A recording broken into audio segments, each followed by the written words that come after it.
उत्तराखंड की बेटी अंकिता भंडारी को न्याय दिलाने की मांग को लेकर आज हरिद्वार विधानसभा क्षेत्र में जनाक्रोश का सैलाब उमड़ पड़ा। न्याय पदयात्रा के रूप में निकली इस रैली में कड़ाके की ठंड और शीतलहर के बावजूद हजारों की संख्या में महिलाएं, युवा और बुजुर्ग सड़कों पर उतरे और सरकार के खिलाफ बिगुल फूंका। इस पदयात्रा की अगुवाई राज्य के पूर्व मुख्यमंत्री और वरिष्ठ कांग्रेस नेता हरीश रावत ने की। हाथों में तख्तियां लिए प्रदर्शनकारियों ने मुख्यमंत्री पुष्कर सिंह धामी और भाजपा सरकार से तीखे सवाल पूछे। धामी जी, आप मौन क्यों हैं? सरकार अब तक ठोस कार्रवाई से क्यों बच रही है और भाजपा संगठन दोषियों पर चुप क्यों है? अपने संबोधन में हरीश रावत ने आरोप लगाया कि सरकार एक वीआईपी को बचाने का प्रयास कर रही है, जिसका नाम इस मामले में बार बार सामने आया है। उन्होंने कहा कि अंकिता ने अपनी हत्या से पहले एक्स्ट्रा सर्विस के दबाव का जिक्र किया था, लेकिन उस व्यक्ति को आज तक जांच के दायरे में नहीं लाया गया। रावत ने कहा कि जिस तरह से एसआईटी जांच आगे बढ़ रही है, उससे किसी प्रभावशाली या सत्ता के करीबी को बचाने की आशंका गहराती है।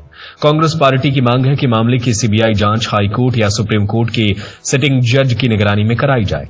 हरीश रावत ने साफ कहा कि जब तक अंकिता को पूर्ण न्याय नहीं मिलेगा और उस वीआईपी का नाम उजागर नहीं होगा, तब तक यह आंदोलन जारी रहेगा।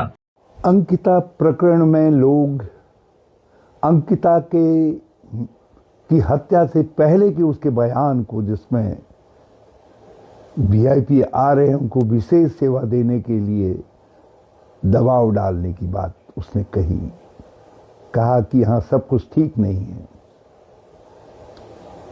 उस समय सत्ता इस प्रकरण को दबाने में सफल होगी, मगर सत्य जमीन फाड़ करके भी उभर करके आता है, किसी रूप में आए। अब भाजपा के अंदर से ही कुछ चीजें आई।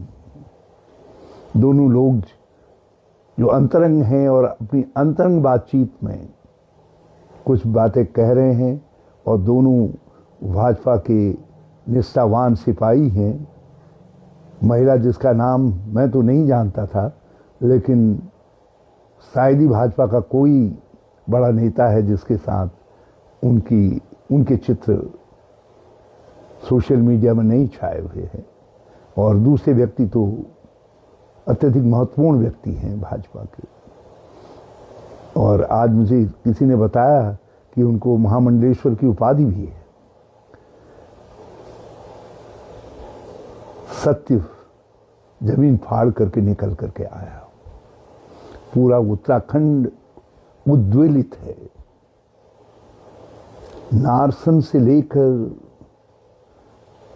गंगोत्री तक, जसपुर रुद्रपुर से लेकर मुनस्यारी और गुंजी तक, कूटी तक, हर जगह लोग एक ही बात कह रहे हैं कि अंकिता के हत्यारों को कानून के हवाले करो।